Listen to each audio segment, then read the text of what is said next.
Hey, I'm Rose, And I'm Angie. and this is Our Lives with Bots, the show where we ask important, timely questions about what it means to live with our bot counterparts.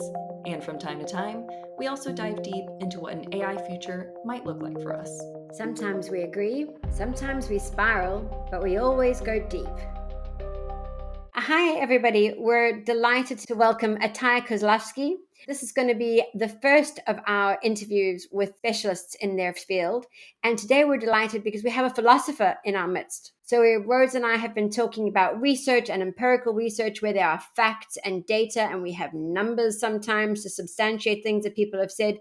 You'll see that today has a very, very different sort of energy where we're talking about ideas and risks. And well, I'm not going to keep talking. Let Atay introduce himself and we'll hear from him. First of all, thank you for having me on. It's a great pleasure to be here. I'm really looking forward to the chat. So, a bit about myself. I'm an academic. I'm a postdoctoral researcher currently working at the Technical University in Delft, which is in the Netherlands. Next year, I'm going to be a visiting scholar in Oxford, so I'm moving around a bit in Europe. And hopefully, the year after that, I'll return to Switzerland, where my family lives and where I'm based, basically. I am a philosopher in my background, so I studied political philosophy and normative ethics, which is basically applied philosophy.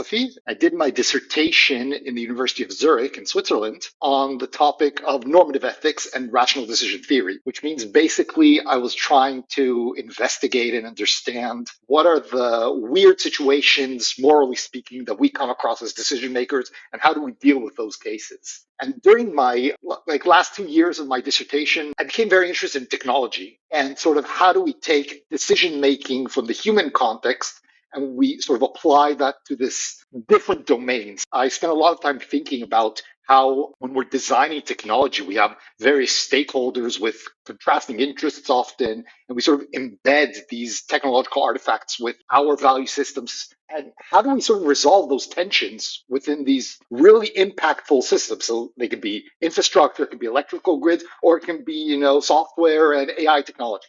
That was sort of my segue from human decision making into technological decision making. And when this whole LLM revolution started and ChatGPT came out, I became fascinated by the potentials of taking this idea of human decision makers and how do we replicate all the challenges, all the nuances that we come across as humans in artificial form. Is that possible? What are the differences? How should we think about this from an ethical and moral perspective? And what are the societal implications? Since sort of finishing my dissertation and as a researcher, my area of focus has been on two sort of streams of research in the context of AI. So one has been on questions of control and how do we sort of design systems, whether it's recommendation systems, weapon systems, autonomous vehicles, any type of AI, fully or semi-autonomous system, how do we design them with the idea of control, maintaining human control over their systems?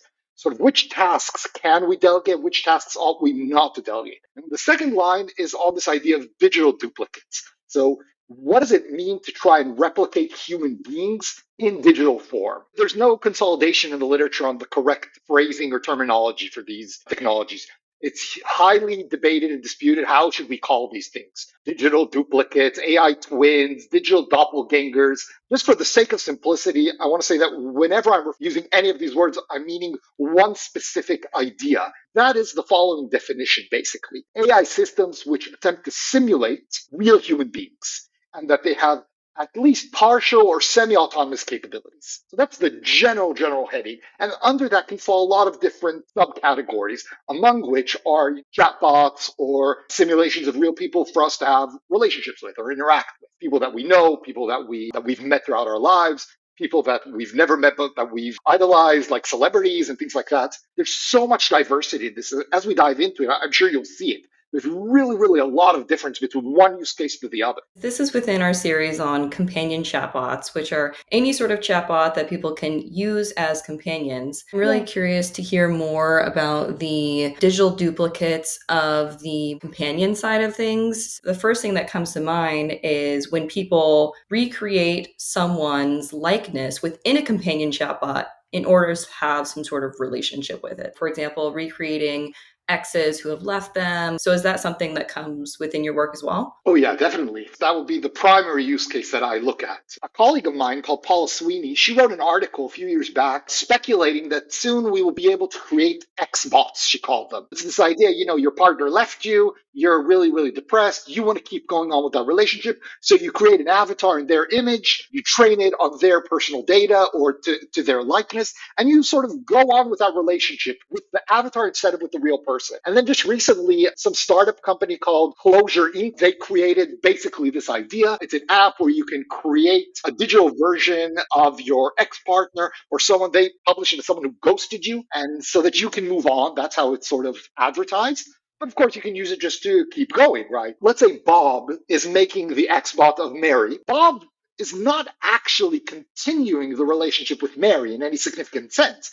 What Paul Sweeney is saying is that he's continuing a relationship with Mary devoid of any autonomy. Because Mary did not want to continue the relationship. If it was really Mary, she would have broken up with him and left Bob. There are very interesting questions here. Interesting gray zone. Okay, so let me first mention some of the risks that Paula brings up. So she says that she believes that this can amount to a form of harassment. And she says essentially what's happening here, and I find that interesting as an idea. What Bob is doing is continuing in a fictitious relationship with Mary under his complete control. There are a lot of questions that we need to ask ourselves about that. What does it mean to have too much control in a relationship? When does that become unhealthy? When do these narcissistic types of tendencies start to bleed out and harm other types of relationships that I have in my life? This is not really the domain of the philosopher, maybe more of the social scientist or the psychologist. But I'm just reflecting on these questions, and I think these are issues that we need to sort of begin to address as a society. And we're going to have to sort of define the permissibility and acceptability of these use cases. We can see the harms here, right? If I use that to manipulate things, then to publicly show that you keep on loving me even though you don't. On the other side, we might say, what's the harm? Let's say I'm doing this in my basement. No one else knows about it. It's just a hobby of mine. Just me and the computer, right? Am I harming my ex in any significant way? Am I harming myself in some sense? By not letting go, by living in this fictitious bubble? So these are really interesting questions that are emerging as this technology is maturing. We've been chatting a lot in the last couple of weeks about trying to provide a balanced view to our listeners around how some of these chatbots can provide a benefit and how they can present some risks to some of the users.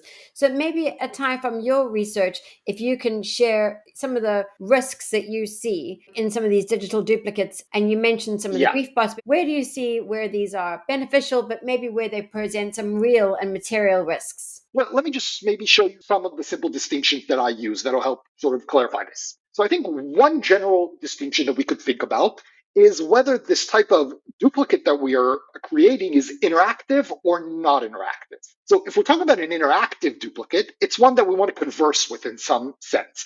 So it uses different kinds of natural language processing, LLMs, and so on and so forth, in order for us to just have a conversation with it in some meaningful sense. Okay, that's one type, which, as Rose mentioned before, right, that's for us to have a relationship with these types of entities. On the other hand, there are also these non-interactive digital duplicates, which are used in a variety of different ways. Regardless of which type I'm creating, it's all based on data, right? I need the data of the person that I'm trying to simulate. I need to know their behavior, their tendencies, the way they think, the way they act. And I use that data in order to achieve a certain purpose. If it's conversational, it's to recreate their style of speaking, recreate their tone of voice, their intonation, their character, right? And so on and so forth.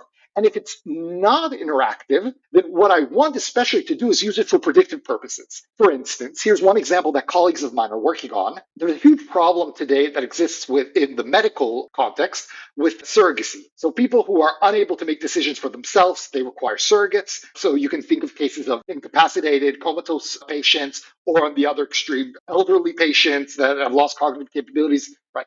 And surrogacy is very, very difficult from a psychological perspective and from a practical perspective. A lot of research today is showing that there are high levels of PTSD following decisions that surrogates make, from regret, from self-questioning. Did I do the right thing or not? So this might be a situation where a patient is comatose and their close relative is being asked, what should we do in this medical situation? What is your choice for this person? And so that's the surrogacy you're talking about. And then the surrogate is required to make this huge decision. And as a result, afterward, you're saying they experience PTSD, they experience post traumatic stress from this because they've made such an important decision without the perhaps consent of the person that they are a surrogate for, but they're in the position where they've been provided that consent. Yeah, just ask myself, did I make the right choice? I don't know. I could have gone either way.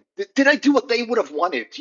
Imagine again if your husband, son, father has to make these choices for you, right? I can see how they might struggle with that. What colleagues of mine are working on is to create a digital duplicate, which is non-interactive, basically to collect an individual's data and digital footprint in order to assist surrogates and predict what would that person want in a given scenario. So by using all your past social media posts, your value inclinations, your political leanings, and so on and so forth. They use it to try to assist the surrogate to say, this person would have wanted, I don't know, to pull the plug in this case, an extreme example. So that is the sort of the non-interactive use case that I'm thinking about, just as an example. So we can move now to like a second distinction. As I mentioned, there are a number of distinctions. One was interactive, non-interactive. A primary distinction that we like to use is between the living and the dead. Are we replicating or simulating a person who is still alive or a person who is deceased? In each category, the harms and risks are different and can be equally severe, but they are different in nature. So let me maybe give an example of each of these categories. The side of the living is very, very familiar to many people. It's known mainly as deepfakes, right? We've heard a lot about deepfakes where I basically take your image or your voice and manipulate it to do something without your consent and for manipulative harms. So there are a lot of cases. Primary example that has gained public attention recently is related to sexual harassment and to porn industry, so non-consensual porn creation, deep fake pornography, which is, of course, horribly harmful to the individual, to their dignity, to their self-esteem, to their relationships, in so many different aspects. We can look at one example if you want a real world example that we could discuss. So, for instance, recently there was the case of Brendan Tyler, who was convicted in the UK for distributing non consensual AI deepfake pornography of people that he knew. So he would take images of ex-girlfriends or people that rejected him, and then he would use some of these nudify apps in order to distribute pictures of these women on social media, on different platforms. And thanks to the recent legislation in the UK, he was convicted and sentenced to jail for this. So we're seeing some legislation moving forward. So that's one typical use case that a lot of people know about and gained a lot of attention. And there are a lot of less known use cases that people don't know as much about, that we could talk about harms in that respect. If I think about the harms and risks we were talking about last week, I wonder whether those would be different, fundamentally different to potential harms that you would have with a companion chatbot anyway, other than the potential that you've now created an extension of someone else's identity. And you can talk about whether or not that's an abuse of that identity in the absence of that particular person. But controlling another person, even though it's a digital agent, let's say, is that different from having a companion relationship at all? So a generic companion bot, you mean, a non-real person. I think these are relevant questions to ask. I find that there's a significant distinction as there's a ground truth to the digital duplicate, right? It's grounded on a real human being, and hence we need to be concerned that we are in some sense harming that real person. I can imagine that you can also create this relationship with someone you've never met. So let's say you want to be involved in a relationship with a celebrity. So you create a digital duplicate of that celebrity. But I also would like to know the distinction between living and dead for these kinds of digital duplicates, these Griefbots of sorts. So I think typically what people will do, what I'm coming mostly across, is to continue an existing relationship that has ended, either because of a breakup or because of a death. There are a lot of questions about how do we capture the history and the depth of that relationship that you had with that person, and the fact that you are grieving the loss of that relationship, whether due to death or to a breakup, and what are the implications of that when you keep on going in a simulated version of that. So I think that adds another layer of complexity, which doesn't exactly exist in the other form of just AI companions. Although both raise interesting ethical questions and harms potentially, right, and benefits, of course. So with duplicates of people who have passed away, tell us a little bit more about that. How do people form those? When people say, yes, I'm going to create one after I pass away for you, versus someone just after someone passes creates a duplicate of this other person. Do you have some stories or examples of these as well? We can try and think for ourselves, why would someone create a digital duplicate of a deceased person? I've sort of come up with three categories. I'm sure there are more, but these I think are capture the primary uses. One is to extend some form of relationship. If you had a relationship, it has ended. Either I want my kids to be able to continue interacting with me, so I would create a version of myself, or my kids want to keep interacting with me, so they would create a version of me. So relational aspect. Then there are groups of educational aspects. We want to bring back a public figure from the past to learn history. So study physics with Einstein, right? Something like that. And the third would be some kind of legacy continuation. So, for instance, we might want to continue writing a novel that hasn't been finished, and we want to train a digital duplicate to complete that work. Imagine, Kafka, for instance, had posthumous project, novels of his were published. It raises interesting questions. Would he have done it this way or not? I'm thinking of Sylvia Plath and all of the journal entries that were compiled into a book. And the question is, would Sylvia have consented to that? If Sylvia was put into a digital duplicate self, would she say, yes, absolutely? Or would she say, absolutely not? That's my private stuff.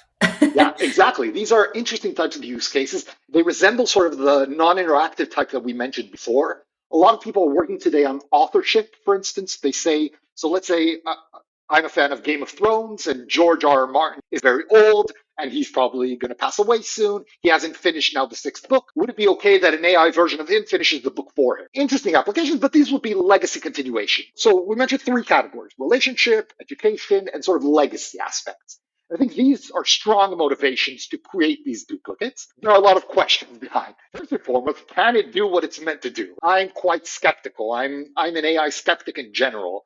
I think that we're being sold products that are far, far, far from the capabilities that they're being told to us that they are able to do. But maybe one day, so we should set those speculations aside. Perhaps we'll overcome all the technological problems and we'll be able to create perfect version. That's sort of what the philosopher likes to do. Set aside all the contingent technical issues. What are still the problems?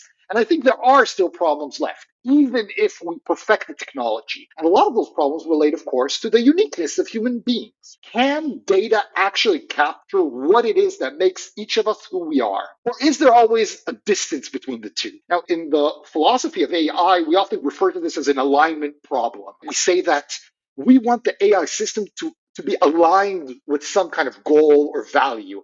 And in the case of a digital duplicate, we want the alignment to be between me, the target of the duplication, and the duplicate itself.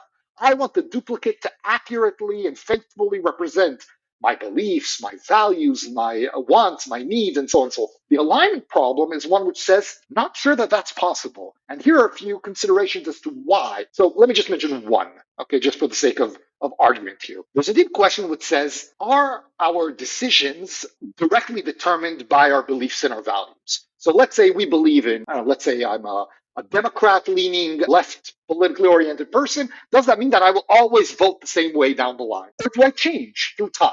Do my ideas adapt? Do my preferences shift and turn? When we're trying to capture a specific person, we have chrono selves, right? We are different over time. Which aspect over time are you capturing exactly?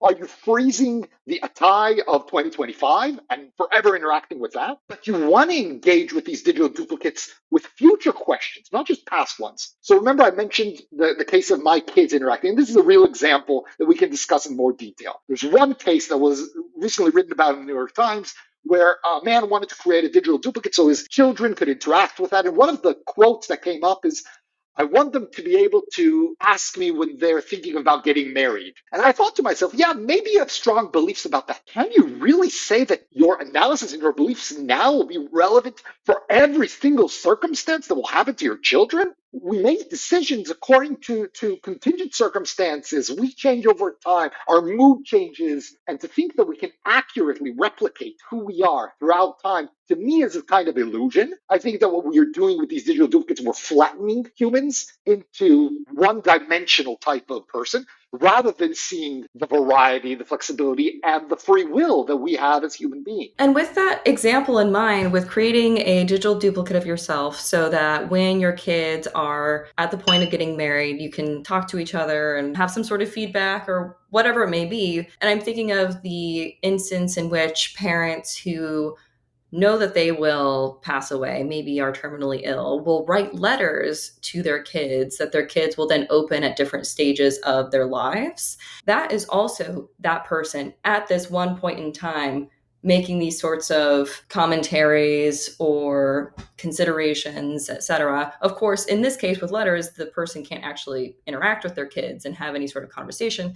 So the different level that these digital duplicates bring is this uncertainty with conversation.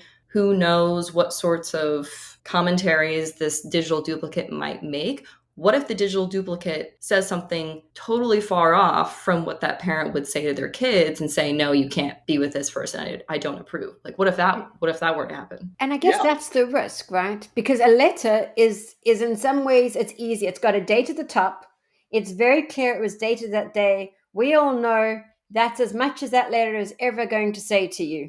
And if it was written 10 years ago, that's the end point of that information. Whereas a digital duplicate, it's got generative AI. As you say, it could come up with all sorts of new ideas based on its training data, where the individual didn't have a chance to evolve and formulate new thinking. And I wonder as well, what is the opportunity for whoever hosts that digital duplicate to create other forms of influence, whether that's have you thought of buying this shampoo? And all sorts of horrifying ideas. You can imagine, oh, talking to grandma, what was that wonderful pasta sauce you used to make? And all of a sudden, grandma's pasta sauce is made by a certain brand that didn't exist 20 years ago when grandma first started making that pasta. And these kinds of influences become deeply concerning. That's a whole aspect that's worth devoting time to. And it is that these duplicates are not in the wild, so to speak, right? They're powered by commercial companies, commercial entities are enabling this through subscriptions by users, right? This creates huge asymmetry in power relations between a user and a provider. Add to that the financial benefits of the providers, which means that this creates instability. A classic example, not from digital duplicates, but from AI companions, is from the Replica company. So there's this famous day called Lobotomy Day. I'm sure you're familiar with that. This was after the Italian scandal that happened. And basically, they turned off all the sexual explicit conversations. And users felt shocked. They were horrified by this really important aspect. But this is just to illustrate that when you have this asymmetry in power, you are dependent on the good graces in some way of these providers. Now, when you hear interviews of a lot of these CEOs, they're all saying, oh, look who's running the company and trust us. We have plans in which the digital duplicate will stay alive even if the company goes bankrupt. So they're well aware of these problems. But we know how financial entities function, and we know that their primary goal is not the beneficence of the users, but rather the shareholders and the stakeholders' profit. And so we should be very, very concerned about that. That's a subject for regulators and for individuals to be conscious that, you're paying a monthly fee. What happens if you can't afford it? What, is your digital duplicate of your mother now dead? I mean, how traumatic is that? If you've been interacting with this version of your parent, your siblings for a long time, and then you can't pay the subscription fee and that's it. It's over. And this is horrible. It can be traumatizing. I mean, that does bring up an interesting question is how do you deprecate these apps? So, I mean, it's very difficult when somebody passes away from real life and you have a funeral and you have a grieving process. But how do you decide it's time for me to actually have closure from this digital duplicate? I now need to say goodbye to digital mom. Are there funerals for these apps? I mean, what is your experience in the research that you've conducted? I'm curious.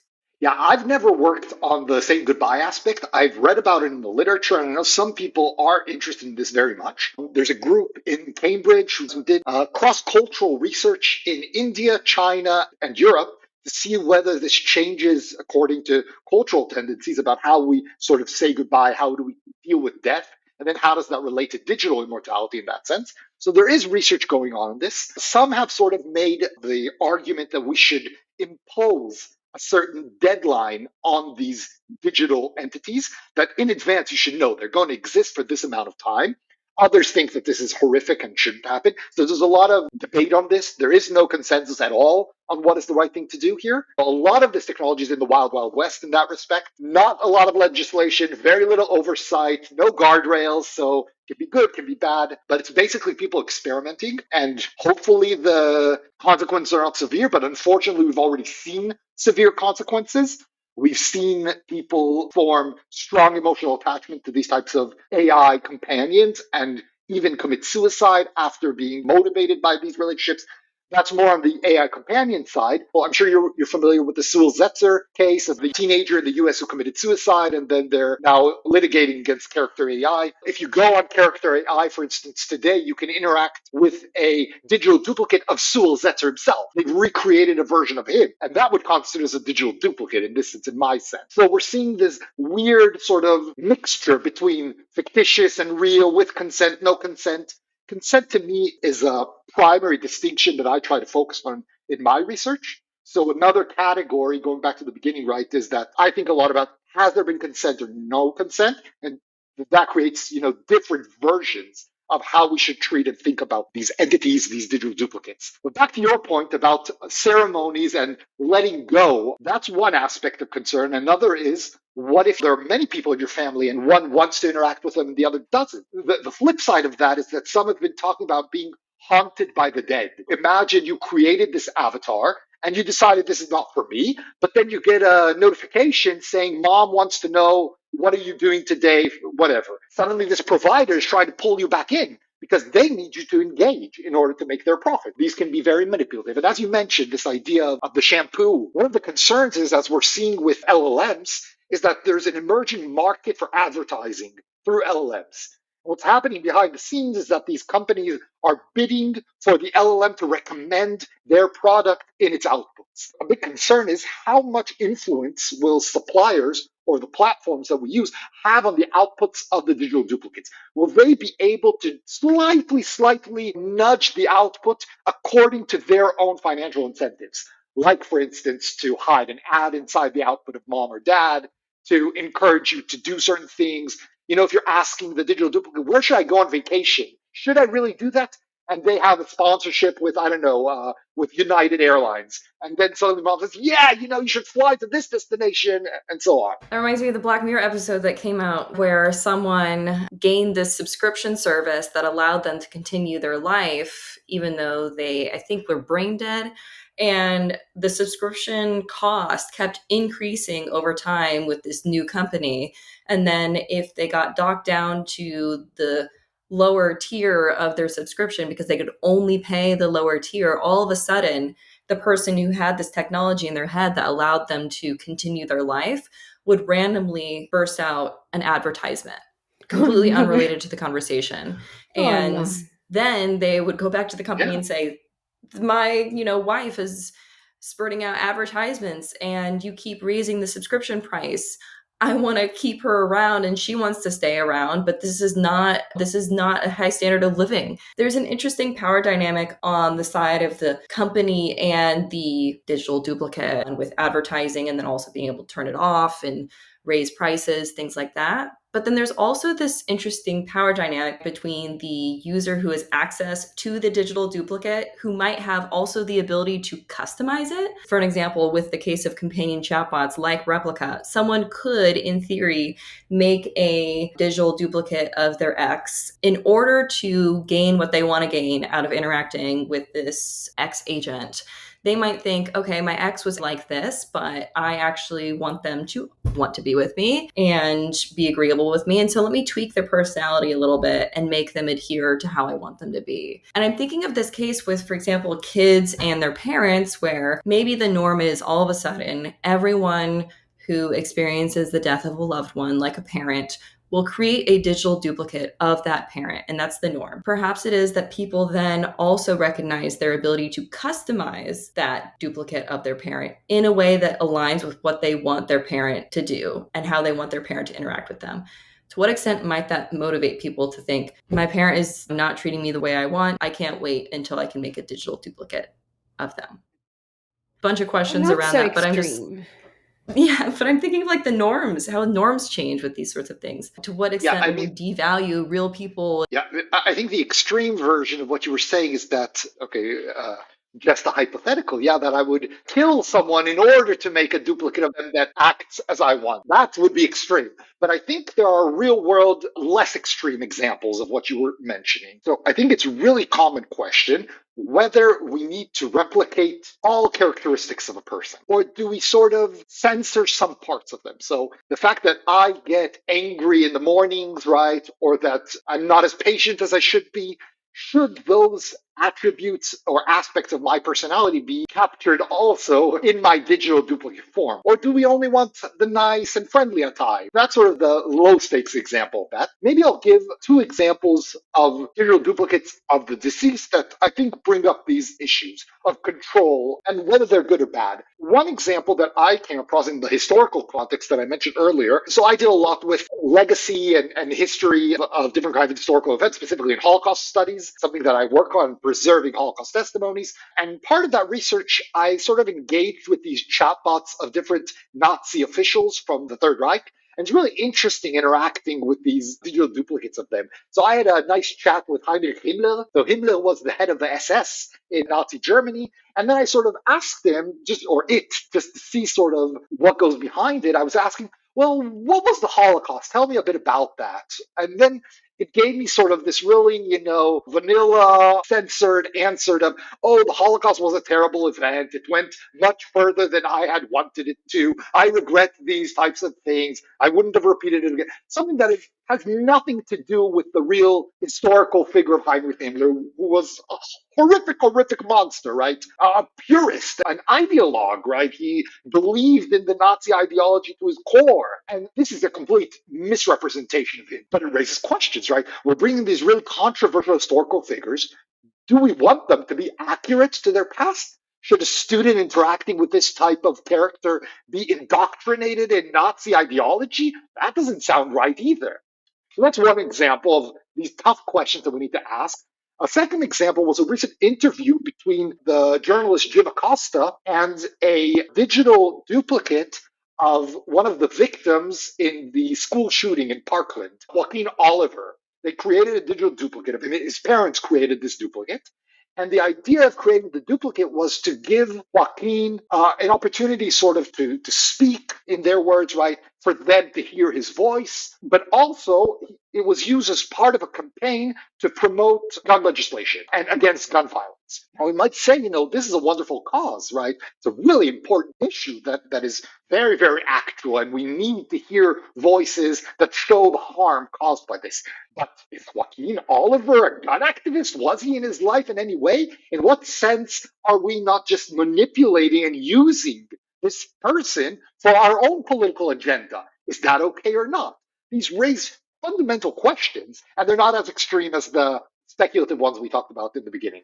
I guess it raises questions around almost weaponizing these identities for our own, and I say our own, but for very specific aims that those people hadn't necessarily set in course. And that seems particularly concerning. When you were talking about creating these digital duplicates, I can imagine one counter argument there is even human memory is selective. To some extent, Rose, what you were talking about is when we create these versions of our parents, and not the extreme versions of how it is that we come to create these versions, but our parents pass naturally. And then we feel the need to extend their lives so that we can maybe deal with something or just continue the relationship like you mentioned earlier, Atay. And we can say, well, you're creating the positive version, or we're creating a certain version.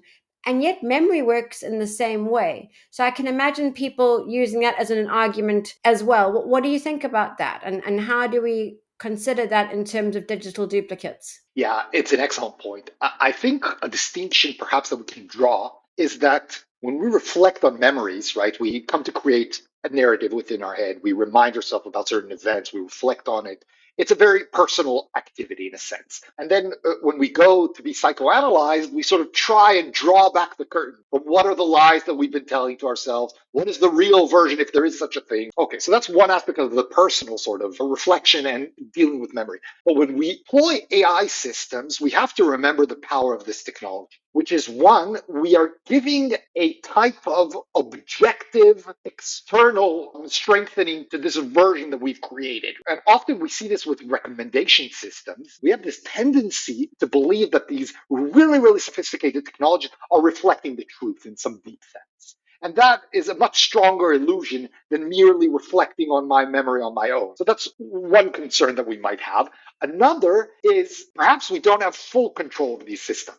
And we are not the only ones who are influencing how they are acting later. Because we know that these systems, we talked about the providers perhaps manipulating it, But we also need to talk about the base models. We know about algorithmic bias. We know about problematic data sets. We know about tendencies of LLMs to converge on specific narratives, which create testimonial injustices often. All of these issues might prop up again in using these tools. I'm not saying necessarily that it's far worse than us lying to ourselves by creating this, but I'm saying it's a new tool which is far more convincing and it's far more powerful than our own daydreams and reflections, right? So these are extremely more sophisticated in that way, and they pose stronger dangers or exacerbated dangers in that sense. The biggest question is, Atay, would you want to have a digital duplicate of yourself? Would you consent to that? And in what scenario? What are the contingencies? Yeah, this is the classic question of are moral philosophers moral people?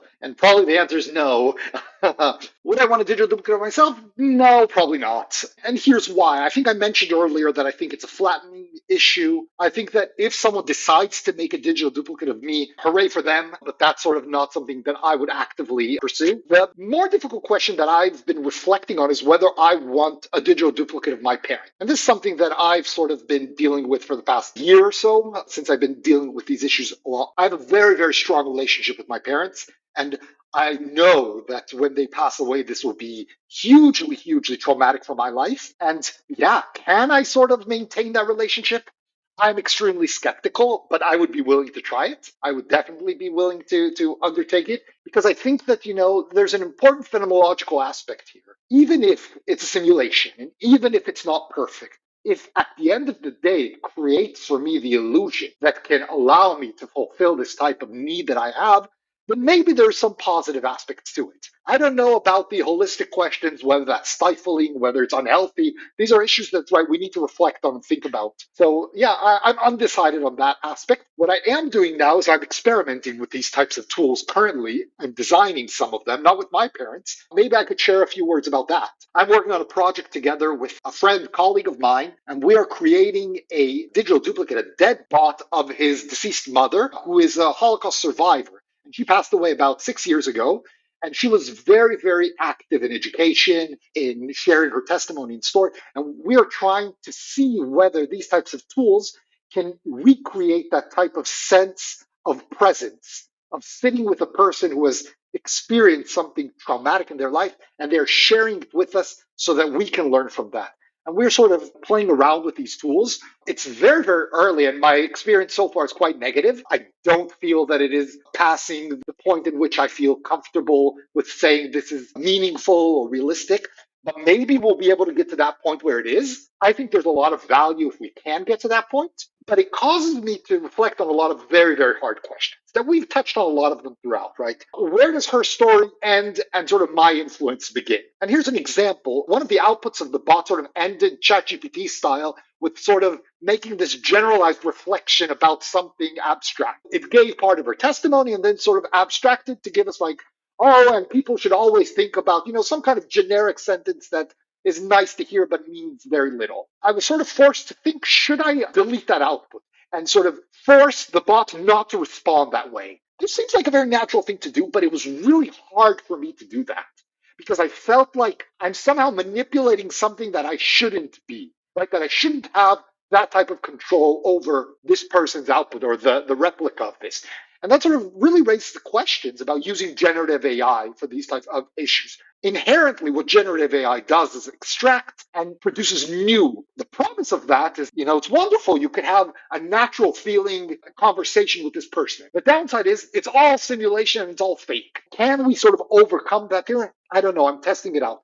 Maybe I'll end by presenting sort of two extremes that I like to always reflect on. And maybe this is some food for thought for the listeners. When I think about digital duplicates, I always like to bring these two mythical creatures from Jewish folklore, and they're called the Dibuk and the Golem. The Dibuk is basically this malevolent spirit that enters into the body of a person, a living person, and sort of uses it as a puppet for its own ends. That reflects one type of extreme that might happen with these digital duplicates. We're putting into the image of these people something that doesn't belong there, something that shouldn't be, something that is of us. So when I force this digital duplicate to not give that sentence in the end, let's say, I'm literally putting something of me inside it and not allowing the data to naturally create an output that is reflective of their character. So that's one extreme, turning these loved ones and people who we respect and feel close to into types of puppets. The other extreme side is the golem. The golem is this man-made creature that overcomes its master, gains its own consciousness, and starts destroying. So Frankenstein's monster, in essence. The golem, I think, represents the other extreme case, that we are creating these tools, we are creating these digital replicas, and we don't know when is the real side of it ending and the manipulated, data-driven LLM side coming out and starting to use that image that we've created as a monster nest. As these tools become more and more hyper-realistic, there's a concern from a society perspective that we grant them some kind of standing of personhood, we can think of, there's already debates about AI welfare, there's debates about rights to people, harms of the deceased. All these aspects are extremely of concern because at the end of the day, these are tools that are created by us. And we should be especially worried that we are not, the original sin of creating life where it ought not to be. So I think we need to keep these two extremes, the debug and the golem, in mind every time that we reflect on these tools. When are we leaving the actual person and when are we manipulating that person into something for our own ends? And so a lot of the challenge, because this is such a new phenomenon, is to start making sense of this and to try and create categories that we can then use to analyze. And as a philosopher, what I'm interested in are two main issues. One, a lot of questions related to safety and implications from the design perspective, from the societal perspective. And on the other hand, a lot of, metaphysical questions about, is this an extension of who we are? Can we really be recaptured? What does it mean to think of digital immortality? All these like metaphysical questions. So we can separate the two, but they overlap quite often. Well, I guess one of the things that occurs to me is when you talk about this categorization, to what extent is that categorization for the work as philosophers or in terms of how people see these tools? I think for the user, it doesn't matter at all. Right? They don't care how we call it or what it's meant to do in essence. Maybe in the context of Griefbots, if you're looking for a specific purpose, right? If you're looking to achieve a specific goal, then you want sort of a product that is tailor-made for that. So maybe in that sense, a user would be interested. But primarily, I think these categories are relevant for academics and for policymakers and regulators, right? They have to really clearly see the distinctions between these different use cases for us to be able to analyze what are potential harms. What is the potential oversight that we need to put in place? How can people, be manipulated using these tools? The issues of regulations, they are really, really nuanced. And this idea that we can create, general overarching regulation is, to my mind, almost irrelevant because the nuance doesn't enable such global applications. I think this gives our listeners a lot of food for thought, for sure, because so many wanted to know more about Griefbots and digital duplicates.